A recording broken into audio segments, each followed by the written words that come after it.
सच बताओ, कितनी बार तुमने रात को सोते समय डिसाइड किया है कि कल सुबह 4 या 5 बजे उठना है, लेकिन जैसे ही अलार्म बजा रजाई इतनी भारी लगने लगती है जैसे किसी ने पूरा विंटर तुम्हारे ऊपर रख दिया हो। दिमाग तुरंत एक्सक्यूज देने लग जाता है, ठंड ज्यादा है, आज नहीं कल पक्का। और सबसे गंदी बात यह होती है कि अगर किसी दिन उठ भी गए तो पूरा दिन नींद, हैवी हेड और लो एनर्जी में निकल जाता है। फिर लगता है कि शायद मुझ में डिसिप्लिन की कमी है या विल पावर वीक है। लेकिन यहीं पे एक बहुत इंपॉर्टेंट बात समझनी जरूरी है। सुबह के 3 घंटे क्यों लाइफ चेंजिंग है? वर्ल्ड के टॉप परफॉर्मेंस साइकोलॉजिस्ट कहते हैं कि सुबह के पहले 3 घंटे तुम्हारी जिंदगी के सबसे कीमती टाइम होते हैं। इस टाइम पर दिमाग सबसे ज्यादा फोकस्ड होता है, डिस्ट्रैक्शंस मिनिमम होते हैं और क्रिएटिविटी अपने पीक पर होती है। इसीलिए टॉपर्स, एथलीट्स, क्रिएटर्स और हाईली सक्सेसफुल लोग अपने सुबह को जीतते हैं।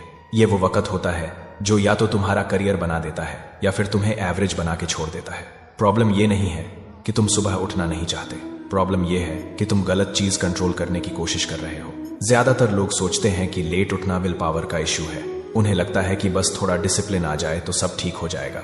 लेकिन स्लीप एक्सपर्ट्स कहते हैं कि लेट उठना कैरेक्टर फ्लॉ नहीं होता बल्कि सिस्टम फ्लॉ होता है। हम सिर्फ स्लीप की टाइमिंग को कंट्रोल करना चाहते हैं, जबकि असल में हमारी नींद और एनर्जी को 4 बायोलॉजिकल साइकिल्स कंट्रोल करती हैं। जब तक ये साइकिल्स तुम्हारे फेवर में नहीं आएंगी तब तक अलार्म सिर्फ आवाज रहेगा और रजाई तुम्हारा बॉस बनी रहेगी। Cycle 1, body temperature cycle. सबसे पहला और सबसे इग्नोर्ड फैक्टर है बॉडी टेम्परेचर। तुम्हारी नींद तब खुलती है जब सुबह तुम्हारा कोर बॉडी टेम्परेचर नेचुरली बढ़ने लगता है और शाम को जब टेम्परेचर गिरता है तब बॉडी सोने के लिए प्रिपेयर होती है। विंटर में दिक्कत यहां होती है कि बाहर का टेम्परेचर ऑलरेडी लो होता है, रूम बंद होता है, रजाई और हीटर के अंदर बॉडी का टेम्परेचर बढ़ने का सिग्नल ही नहीं मिल पाता। इसलिए अलार्म बजता है लेकिन बॉडी उठने के लिए रेडी ही नहीं होती। इसका मतलब सिंपल है, तुम अलार्म से नहीं टेम्परेचर से उठते हो। Cycle 2, hormonal cycle. इस साइकिल में 2 हार्मोन्स का खेल होता है। एक है मेलाटोनिन जो दिमाग को शांत करता है और नींद लाता है। दूसरा है कॉर्टिसोल जो तुम्हें जगाता है और अलर्ट रखता है। जब मेलाटोनिन ज्यादा और कॉर्टिसोल कम होता है तब नींद आती है, और जब कॉर्टिसोल बढ़ता है और मेलाटोनिन गिरता है तब नींद खुलती है। विंटर में लेट नाइट स्क्रीन्स, कम सनलाइट और गलत रूटीन की वजह से ये हार्मोन्स कंफ्यूज हो जाते हैं। रिजल्ट ये होता है कि रात को नींद लेट आती है और सुबह उठना मुश्किल हो जाता है। Cycle 3, light circadian cycle. ये साइकिल सबसे पावरफुल है। तुम्हारा दिमाग रोशनी से डिसाइड करता है कि दिन चल रहा है या रात। सुबह की नेचुरल लाइट दिमाग को जागने का सिग्नल देती है और अंधेरा सोने का। विंटर में प्रॉब्लम यह होती है कि सुबह सनलाइट कम मिलती है और रात को फोन और स्क्रीन की ब्लू लाइट ज्यादा। दिमाग को लगता है जैसे दिन और रात उल्टे हो गए हों, और जब लाइट साइकिल बिगड़ती है तो हार्मोनल साइकिल अपने आप बिगड़ जाती है। Cycle 4, social cycle. इस साइकिल के बारे में बहुत कम लोग जानते हैं। दिमाग सुबह यह भी पूछता है कि उठ के करना क्या है। जब सुबह बातचीत होती है, मूवमेंट होता है, लोग दिखते हैं तो दिमाग पॉजिटिव हार्मोन्स रिलीज करता है और अलर्ट हो जाता है।